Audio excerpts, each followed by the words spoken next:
Well, good morning. We are live from my command central at my home here in Salisbury, and I just went live a second ago and then shut it off and came back because my microphone wasn't working properly. So hopefully now you can hear me. I can hear myself in my headphones, so it's probably good.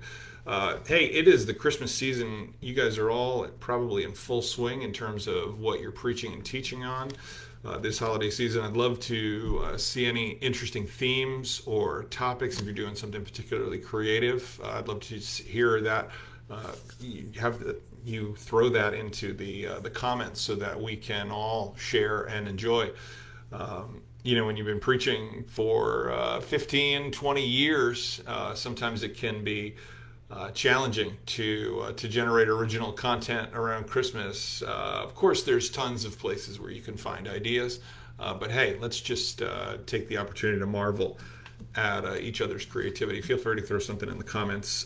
It's Lottie Moon Christmas offering season. If you've not yet ordered materials from the Baptist Convention of Maryland and Delaware, I'm going to throw the link for ordering those materials in the comments below when I'm done, and so you can get those. Sharon Major from the BCMD.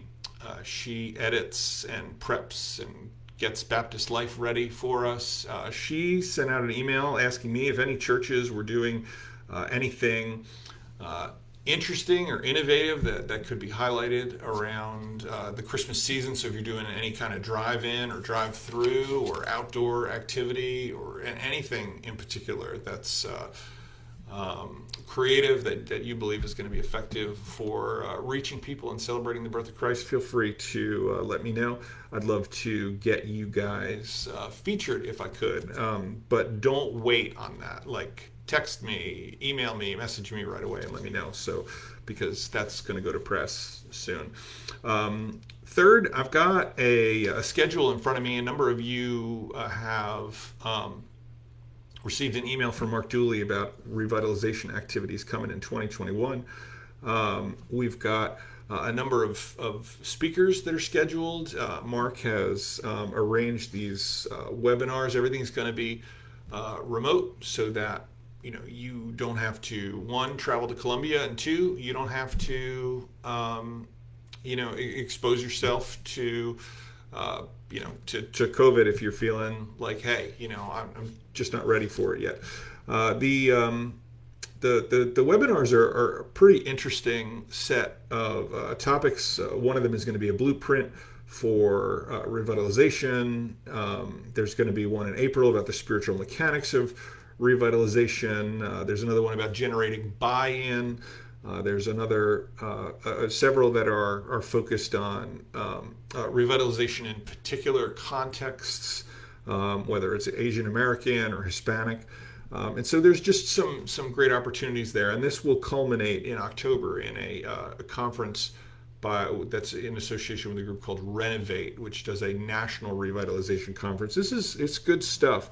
So I'm hoping that you'll keep your eyes and ears peeled for that. If you're not getting emails from the BCMD, from Mark Dooley, we are trying to partner with them and to integrate fully with our Baptist partners. Nationally, we have an agenda through the Southern Baptist Convention, and that's our combined cooperative efforts together in terms of having seminaries and maintaining North American missionary presence and then international missionary presence and all the other associated activities of Southern Baptists. And then our state conventions really think regionally, and then the local association is supposed to be application of those things. And so I want to try to bring you these resources and get you connected with our guys.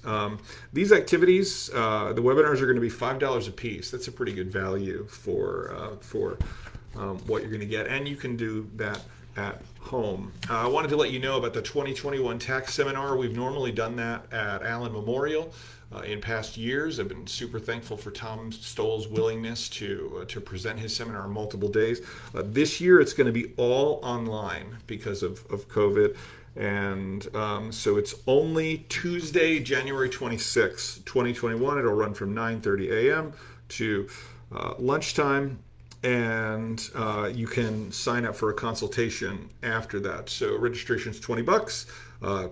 You'll get some materials and I'll include the link for that at in the comments below. But you can find information on that at bcmd.org/event/tax-seminar.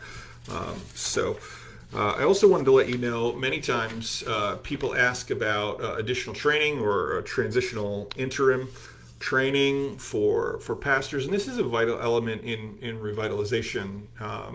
I've been calling this stage, when I discuss it with people, I call it pre-vitalization, which is, how do you move from a place where a church has lost its pastor, and this happens, we know this, a pastor moves out of a ministry, and now it's time for a new leader to come in. And what's happened in the meantime is that just been a random smorgasbord of different pulpit supply pastors, or has there been an intentional process that has taken place as the pastor has left, in getting prepared for the new pastor that comes in? Instead of just filling the pulpit and treading water, there is a transitional, intentional process that you can be part of. So if you're feeling a call to ministry, if you're on staff at a church and you're feeling like, hey, like, I want to get some more training so that I can be of greater use to churches, or if you're contemplating a ministry move, or if you're retired and you want to sharpen your skills, we are going to be doing transitional interim training here in Maryland and Delaware. It's not 2.5 days like it normally is. There's no hotel stay. You just sign up, and the training will meet on 8 consecutive Tuesdays. It starts January 5th and runs to February 23rd, which is my son's birthday. So the training will run an hour and a half each time, and you're going to get the materials to work through ahead of time. The training costs, I'm not seeing the cost on this email. I want to say that it's just about $99. And so you can sign up for that. I know that many times people will say things like, oh, the convention used to offer transitional interim training. We still do that, and it's necessary. I get a lot of calls from people looking for somebody to be their interim, and so we want capable, qualified leaders to be able to step into a church and to help them transition towards their future, because Jesus stands in the middle of the lampstands, right? I mean, he is in the midst of the churches, and he speaks to the people of God, and there's no reason for churches to have their ministry cut short by transition. Instead, their ministry ought to be strengthened, prolonged, not stalled, but even helped by transition. So I'll include the link to that as well, so that you can sign up. I'm coming. A friend of mine is coming, and he's working in one of our local churches, and so going to sharpen his skills, and I would love to have you join with us. Finally, I want to let you know, every week at Harvest, right now we're doing Advent, and Advent is fun. We light candles. I always give an illustration about whether it's the prophecies or the word, or love or peace or joy, and then I always give our kids something, a toy. I order things off Amazon. This week we gave out little tops that when you spin them, they light up. And then what I've been doing, I actually cut down a tree on our property. We've got 9 acres, and so there's all these trees in the back. And I cut down a tree, and we put lights on it, and I put a waterproof cooler in front of it. And so every week I leave the toys in there. And then if a family wants to drive up there and go get the toy, because they're not attending church right now, they're watching video, it gives them an opportunity to get out. So we've been doing that. It's fun. We've also been doing Advent as a family at home, and so I gather whatever kids are home at the time, and we light the candles every night. And I'm reading from a book that you can get on desiringgod.org. It's a little free downloadable PDF, and John Piper has prepped a devotional thought for the day. And when my older 3 were really young, it was like Advent always kind of ended in tears in terms of Bible readings, and because it just keeping them all managed. And so my goal is, get it done. So we light the candles, I read, we answer any questions that they've got, and the questions have been good.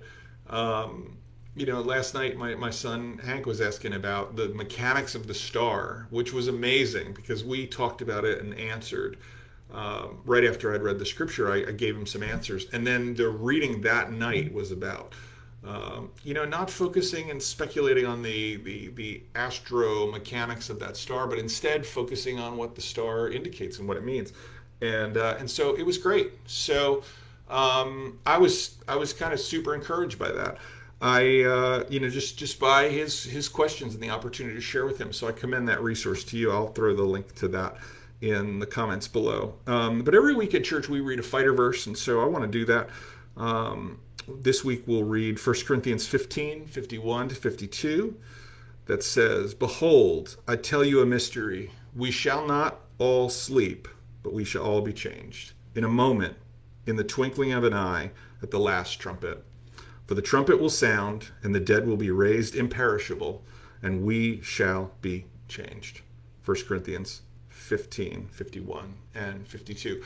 This is one of the reasons as Paul builds to the final verse of 1 Corinthians 15, which is about being steadfast, immovable, always abounding in the work of the Lord, knowing that in the Lord our labor in him is not in vain. This is just one of those reasons that no matter what happens in this life, no matter what difficulty, whether your offerings are up, whether your attendance is up, or whether it's down, which by the way seems to be average right now, offerings are down, attendance is down. Some of you are experiencing great seasons in church life right now, but a lot of you are experiencing lower attendance and wondering what's the road forward and what are the plans for 2021, to which I say this: be encouraged. The Lord will fulfill his promise. He will change you. He will not abandon you. You will not be disappointed. And so hold fast, be faithful. When he comes, we will all be changed. And isn't that our great our great hope, which has been unrealized up to this point, is that Jesus will draw us to himself and transform us. Hey, feel free to reach out to me if you have a need. I have lost my little Post-it note. There it is. We continue to have funds available to get you some counseling or encouragement. We can arrange for some coaching. If you have equipment needs at this time, we just helped the church get a camera that they're experimenting with, low cost, to enhance their internet ministry that they're engaging. If you need help with anything, or if you need prayer, please just message me, reach out, and let's talk. Okay? Love you. God bless. Bye-bye.